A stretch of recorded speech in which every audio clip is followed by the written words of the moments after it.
GS பொறுத்த வரைக்கும் அதுக்கடுத்து இம்பார்ட்டன்ஸ் வந்து மேக்ஸுக்கு கொடுக்கணும். 25 மேக்ஸ் ஆப்டிடியூட் வருது அப்படின்னா அதில் 22 ப்ளஸ் வந்து நம்ம கண்டிப்பாக எடுத்துருக்கணும். 22 லீஸ்ட் அதுக்கு மேலே அது கீழே குறையக்கூடாது. ஸோ அதுக்கு வந்து நம்ம மேக்ஸை டெய்லி ஒர்க் அவுட் பண்ணணும். ஏன் ஒர்க் அவுட் பண்ணணும் அப்படின்னா டைம் அதிகமாக நம்ம பேப்பரில் கன்சியூம் பண்ணுறது என்ன ப்ரிலிம்ஸை பொறுத்த வரைக்கும்னா அது மேக்ஸ் தான். ஒரு கொஸ்டின் வந்து நமக்கு சிக்கிட்டாலுமே அது 15 மினிட்ஸ் எடுத்துகிட்டு போயிடும். ஸோ 25 ஆப்டிடியூடை நம்ம கிளியர் பண்ணுறதுக்கு 1 hour 1.5 hours எடுத்துட்டா அப்படின்னா ஜிஎஸ் லிட்ரேச்சர்லாம் யோசிக்கவே நமக்கு டைம் இருக்காது. நம்ம ஏதோ ஒரு ஆன்சரை கண்ணில் பார்க்க டிக் பண்ணுற மாதிரி ஆகிடும்.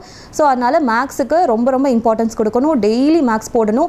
ஏன்னா அப்போ நீங்கள் பண்ண வந்து மல்டிப்ளிகேஷனாக இருக்கட்டும் எல்லாமே வந்து ஸ்பீடப் ஆகிட்டே இருக்கும். ஸோ அதையும் வந்து நம்ம ஃபோக்கஸ் பண்ணி வைக்கணும். ஜிஎஸ்ஸை பொறுத்த வரைக்கும் எதுக்கு ஃபஸ்ட்டு ப்ரிஃபரன்ஸ் எப்போவுமே பாலிட்டிக்கு. நான் எப்போவுமே பாலிட்டி தான் ப்ரிஃபர் பண்ணுவேன். ஏன்னா அதுவும் வந்து கன்வென்ஷனல். பாலிட்டி பொறுத்த வரைக்கும் இம்பார்ட்டன்ட் புக் வந்து லக்ஷ்மிகாந்த். அதை தாண்டி அதை நம்ம கரெக்டாக படிச்சிட்டாலே போதும். அதை தாண்டி பாலிட்டியில் ஒரு கொஸ்டின் கேட்க முடியாது. அதுக்கடுத்து ஹிஸ்ட்ரிக்கு அடுத்து ப்ரிஃபரன்ஸ் வைக்கணும். ஹிஸ்ட்ரியிலையுமே ஐஎன்எம். ஸோ இது எல்லாத்துக்கும் முன்னாடி சிலபஸை எடுத்து வச்சுட்டு சிலபஸில் என்ன கேட்டிருக்காங்களோ அதுக்கு என்ன டாப்பிக்கோ அந்த நம்ம படித்தா போதும். எக்ஸ்ட்ரா படிக்கணும்லாம் தேவையில்லை. ஐஎன்எம்க்கும் அதே தான். ஸோ இது எல்லாத்தையும் நான் ஃபாலோ பண்ணி நான் வந்து போன ஃபஸ்ட் அட்டெம்ப்ட்லேயே அந்த ப்ரிலிம்ஸ் கிளியர் பண்ணேன். இந்த என்னோடய செகண்ட் குரூப் 2 அட்டெம்ப்ட்லேயுமே நான் கிளியர் பண்ணேன். ஸோ இதுதான் வந்து என்னோடய ப்ரிலிம்ஸ் ஸ்ட்ராட்டஜி.